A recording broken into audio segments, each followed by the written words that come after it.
আজকে সকাল সকাল চলে এলাম নদীর কাছে এবং দেখো প্রচুর ট্রলার দাঁড়িয়ে আছে নদীর পাড়ে, কারণ এখন তো ফিশিং বন্ধ। তাই এই সময়ে যাবতীয় ট্রলারে কাজকর্ম সেরে নেওয়া হয়। যে ট্রলারে যেমন কাজ থাকে, যার যেরকম সমস্যা থাকে সেভাবেই কাজ করে। আর এখানে দেখো প্রচুর ট্রলার লাইন দিয়ে পরপর দাঁড়িয়ে আছে, কারণ প্রত্যেকটি ট্রলারে কম বেশি কাজ থাকে এবং কম বেশি কাজকর্ম করা হবে। যেমন এই যে ট্রলারটি দেখতে পাচ্ছ, এটা কাজকর্ম করে শেষ করে দিয়ে কোলতার লাগিয়ে দিয়েছে।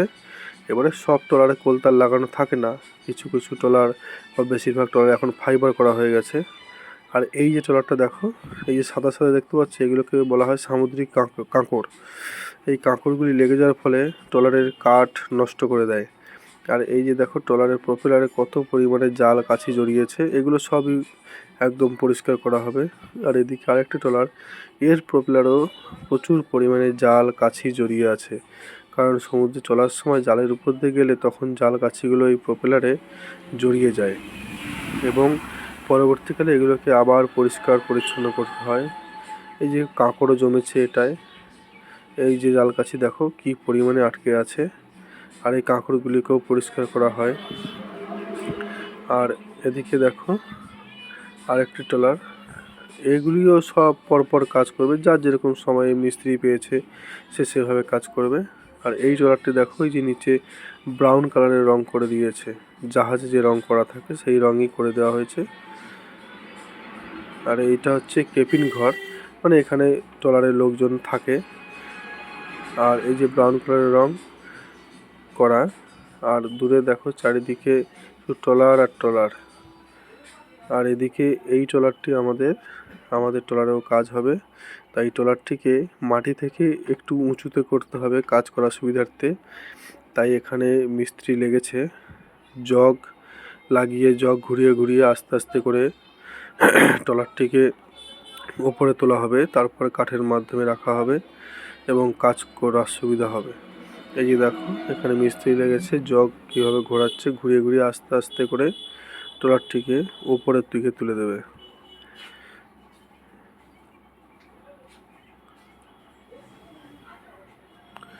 জগ ঘোরানো কাজ চলছে, পরপর আস্তে আস্তে জগ ঘোরাবে, কারণ এক চান্সে করে উঠবে না, তো ধীরে ধীরে ধীরে ধীরে আস্তে আস্তে ঘুরিয়ে ঘুরিয়ে তুলতে হবে।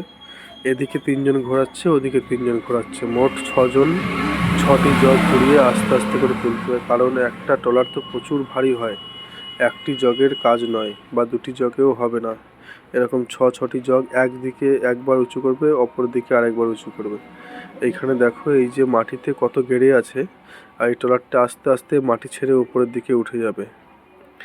এবারে আপনাদের দেখাবো, এই যে দেখো কতটা মাটি ছেড়ে ট্রলারটা ওপরে উঠে গেছে, কারণ এই জগ ঘুরে ঘুরিয়ে আস্তে আস্তে করে তোলা হয় ওপরের দিকে। আর এই যে প্রপেলারটি দেখতে পাচ্ছ, সব খুলে বের করে রাখা হয়েছে।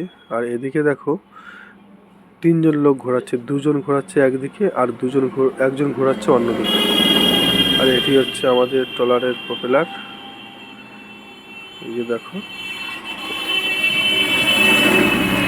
কত বড় প্রপেলার।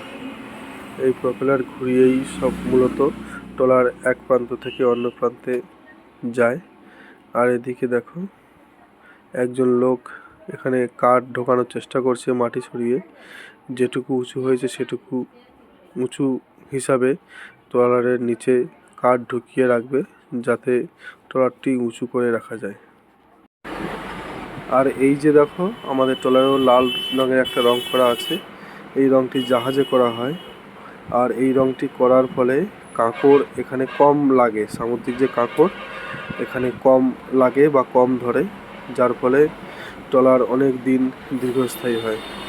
আর এই যে দেখো চারিদিকে দেখতে পাবে শুধু ট্রলার আর ট্রলার, প্রত্যেকটি ট্রলারে কম বেশি কাজ চলছে। এই একটি কাকা দেখো এই যে দড়ি বা কাছিগুলো যে জড়িয়ে আছে এগুলিকে খোলার চেষ্টা করছে, কারণ প্রপেলার খুলে তারপরে সমস্ত ট্রলারে কাজ করা হয়।